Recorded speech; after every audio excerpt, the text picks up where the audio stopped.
유동인구를 10m 끌고 오는 거 정말 어렵습니다.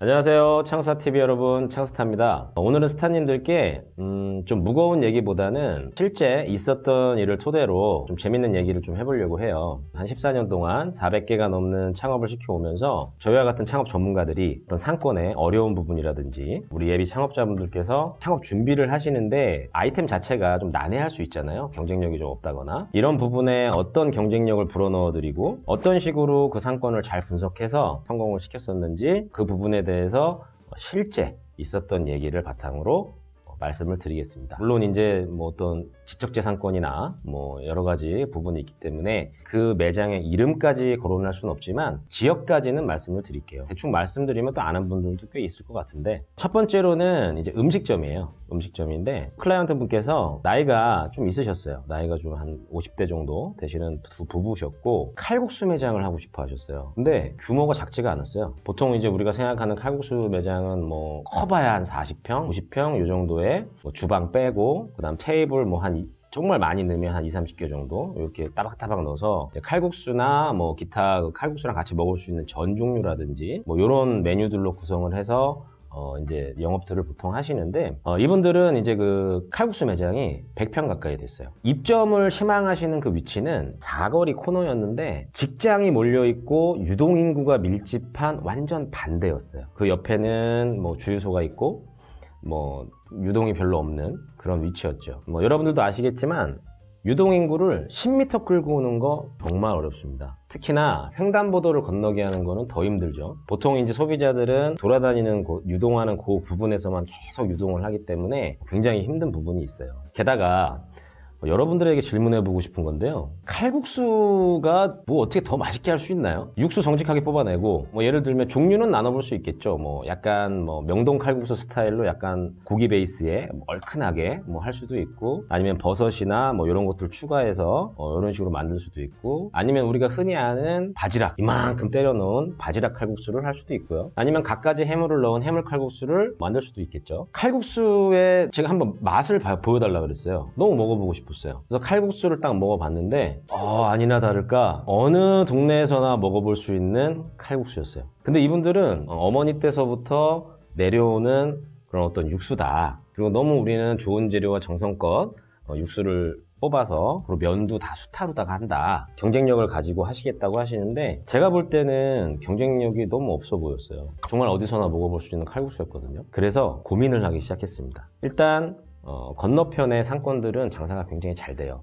근데 지금 입점하시고자 하는 라인에는 사람이 없습니다. 그럼 일단 사람들을 오게 해야 하고, 그걸 어떤 뭐 처음에 비용을 많이 투자해서 단발적인 홍보를 통해서 오게 할 수도 있겠지만, 일단 이거는 시간이 필요한 문제라고 저는 봤고요. 그리고 준비를 잘해야 된다고 봤어요. 그리고 한번 방문한 고객이 재방문을 하고 입소문을 내기 시작하면 된다라는 아이템을 만들어 보자고 생각을 했죠. 그래서 저는 겉절이와 숭늉에 투자를 했습니다. 칼국수집에 들어오면요, 큰 솥단지가 3개가 눈앞에 있어요. 그 솥단지에서 뭐를 하느냐, 계속 숭늉, 누룽지를 만듭니다. 그리고 가운데에는 큰 절구통에 갓 담은 겉절이가 비어지면 또 나오고 비어지면 또 나오고 방금 담근 겉절이 김치가 계속 공급이 돼요. 이제 오픈을 하고 손님들이 한두 분씩 오기 시작했고요. 그 손님들이 오셔서 칼국수를 시키시는데 그 집에는 메뉴가 딱 2가지였어요. 칼국수, 만두.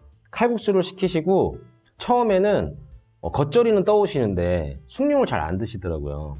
그래서 사장님한테 숭늉이랑 같이 드시라고 좀 안내를 해라 라고 했고, 테이블에 안내도 인포메이션을 좀 했죠. 어느 순간부턴가 사람들이 큰 솥단지 3개 앞에 줄을 서기 시작하고 겉절이 절구통 앞에는 말하기도 힘들 정도로 줄을 계속 서는 거예요. 결과적으로 사람들은 그 집에 오는 이유가 칼국수를 먹으러 오는 게 아닙니다. 물론 칼국수도 먹겠지만 그 맛있는 구수한 숭늉과 저희가 겉절이에 신경을 정말 많이 썼거든요.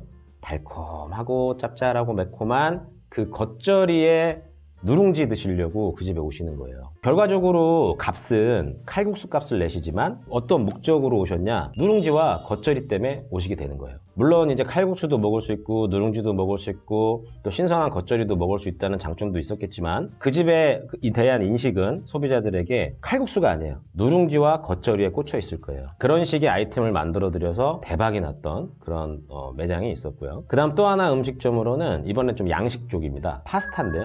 요즘에는 굉장히 많아요, 파스타집이. 근데 이제 저희가 이제 오픈시켰을 당시에는 파스타집이 별로 많지는 않았어요. 근데 이제 그 파스타 메뉴에 다른 메뉴도 좀 있긴 했는데 입점하시고자 하는 상권을 가봤죠. 계속 돌았어요. 며칠을 계속 돌아봤더니 이 상권은 남남여여보다 커플이 너무 많은 거예요. 커플들이 너무 많아서 생각을 했죠. 저도 뭐 여자친구가 있다면 여자친구가 가자는 데 가거나 여자친구가 가보고 싶다는 데 가지 남자가 가고 싶다는 데 여자친구가 가는 경우는 많지는 않거든요. 그래서 우리는 회의를 했죠. 이 파스타집에는 인테리어로서 한번 승부를 봐보자. 그래서 여자분들이 좋아하는 컨셉으로 200% 설정을 했습니다. 그리고 그분들이 원하는 이제 테이블 구조는 일반 식당처럼 탁 트인 그런 구조였어요. 근데 우리는 예상을 했죠. 커플들이 많이 올 것이다. 그렇게 만들 거였으니까.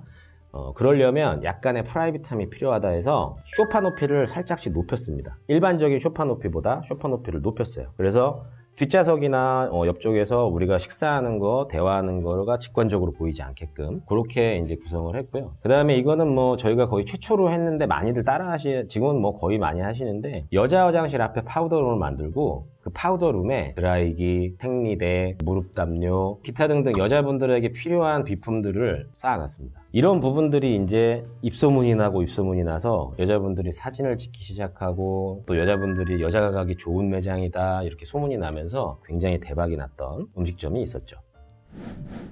음식점 말고 이번에는 조금 자극적인 거 한번 풀어볼게요. 클럽이에요. 이태원에 저희가 오픈시켰던 클럽입니다. 땡땡땡 클럽이라고. 뭐 우리 클라이언트 분들은 다들 아실 것 같은데 지방에 어떤 돈이 좀 많으신 분께서 저희가 이제 지방에 클럽을 하나 오픈시켜 드렸는데 대박이 났어요. 그랬더니 그분이 우리 창스타와 함께 서울에 한번 올라가서 클럽을 해보고 싶다 그렇게 제안을 주셔가지고 저희가 이제 상권을 막 알아보러 다녔는데 권리금이 우리 일반 음식점이나 술집들과는 차원이 다릅니다. 보통 이제 강남권만 가도 호텔 지하에 일종 유흥 자리가 있는데 권리금이 뭐 20억, 30억 이렇게 돼 있어요. 그리고 보증금만 또 10억, 15억 이런 식으로 돼 있고 거기에 인테리어까지 하고 뭐 여러 가지 세팅을 하다 보면 뭐 80억, 90억은 그냥 들어가는 상황이에요. 근데 이제 저희 클라이언트 분께서는 그렇게까지 돈을 쓸 마음은 없으셨고 그래서 이제 이태원 쪽으로 넘어갔죠. 근데 이태원을 돌다 보니까 거기도 이제 춤 허용업소라는 게 있습니다. 춤 허용업소가 뭔지에 대해서는 다음 컨텐츠에서 말씀드리도록 하고 나머지 웬만한 클럽들은 일반 음식업이면서 춤 허용업소였고요. 정확하게 법적으로 일종 유흥이 나온 자리는 5개밖에 없었어요. 그 중에 나머지 4개는 자리가 나와 있지 않았고 나머지 하나가 나와 있었는데 거기는 이태원의 메인 상권에서 약 언덕길로 200m 정도를 걸어가야 있는 자리였고 그 앞에 대기업 건물이 있었는데 대기업이 퇴근을 하고 나면 저녁 시간에 파리가 날려요. 실제로 그 건물 우리가 입점하고자 했던 건물 바로 옆에 미니스토 편의점이 있었는데 전국에서 매출이 꼴찌로 2위였답니다. 사람이 그만큼 없었어요. 근데 저는 그 자리가 평수도 300평이 넘었지만 일단 보증금도 굉장히 저렴했고요. 권리금이 없었어요. 왜 권리금이 없었냐면 들어온 사람들마다 망해서 나간 자리거든요. 그래서 권리금이 없었습니다. 임대료도 저렴했고요. 다른 데 대비. 저는 그래서 클라이언트 분을 올라오시라고 했어요. 지방에서. 그래서 그 자리를 보여드렸죠. 그랬더니 그 클라이언트 분이 진지하게 물어보시더라고요. 내가 너 창스타를 믿지만 이 자리에서 클럽이 되겠니? 난 진짜 모르겠다. 얼마나 장사가 안 되는 자리면 권리금도 없겠니? 그리고 시간이 조금 지나서 이제 저녁이 됐는데 봐라, 길거리에 사람이 한 명도 없다. 지금 우리가 앉아있는 커피숍에도 사람이 없다. 근데 여기서 어떻게 우리가 클럽을 할 수 있겠니? 저는 본 게 있었어요. 이태원 중심 상권에서는 가장 멀지만 한 200m를 걸어가야 되지만 반대로 강남에서는 가장 가까웠어요. 이태원 중심 상가를 가려면 강남에서 한남대교를 넘어서 그 200m라는 거리를 걸어 내려오거나 아니면 지하철을 타고 이태원역에 내리거나 이런 상황이 돼야 되는데 저는 반대로 본 거죠. 중심 상권에선 멀지만 반대로 어마어마한 상권인 강남에선 제일 가까운 초입이다. 저는 그것을 이용을 했고 강남 사람들이 한남대교만 넘게 하면 된다라고 봤어요. 그래서 클럽의 음악도 이태원에 그 당시에는 일렉트로니카라는 음악이 EDM 음악이 없었습니다. EDM 클럽이 없었어요. 대부분 다 힙합 클럽이었죠. 힙합이나 아니면 그 흑인들 아니면 외국인들이 즐겨 듣는 음악이 대부분이었는데 저는 자신감 있게 그 영업진이라고 하죠.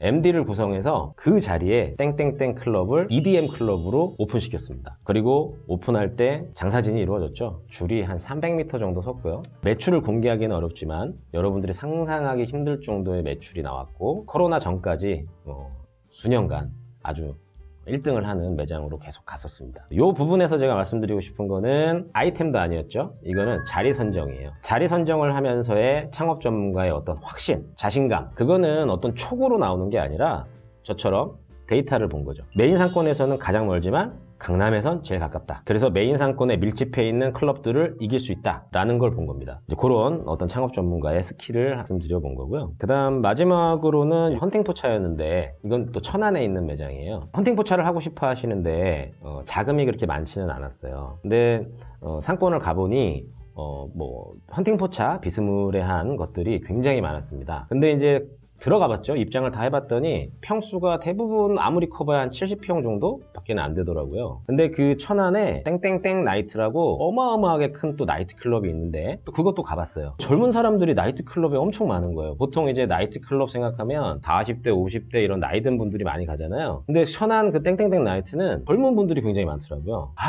제가 느꼈어요. 천안 우리 그 상권에도 큰 매장만 잡을 수 있다면, 제가 본 거는 무조건 150평 이상이었어요. 큰 평수의 매장만 우리가 잡을 수 있다면 무조건 1등 할 수 있다는 생각을 한 거예요. 왜냐면 젊은 사람들이 원하는 거는 음악과 춤과 술과 부킹 이런 것들인데 그 메인 상권에는 커봐야 70평 매장들이 즐비했는데 그것도 다 꽉 찼습니다. 줄 서고. 큰 대형 나이트클럽에도 그 수요가 이어지는 걸 보고 그러면 그 멀리까지 안 가고 70평들만 즐비해 있는 이 메인 상권에 150평 이상의 헌팅포차를 내면 무조건 대박 난다라고 저는 확신을 했어요. 그래서 점포 얻는데 열을 올렸고 결국은 교회 자리였어요. 메인 상권에서 거리로 치면 약 한 150m 이상 와야지 되는 거리고 그 거리에는 먹거리가 이어져 있지 않았습니다. 부동산, 문방구, 주택 이런 식으로 돼 있는 길이었어요. 근데 그 한 150m 떨어져서 교회 건물이 하나 용도 변경이 가능하다고 해서 그 지하에 180평으로 헌팅포차를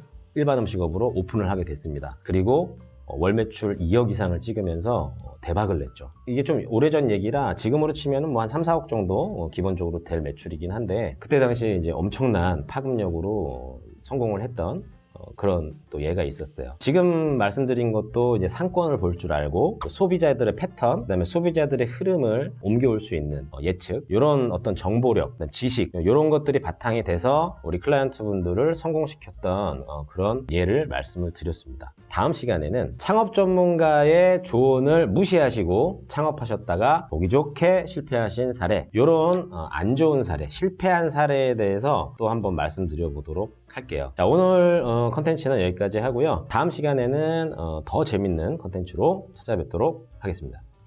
안녕!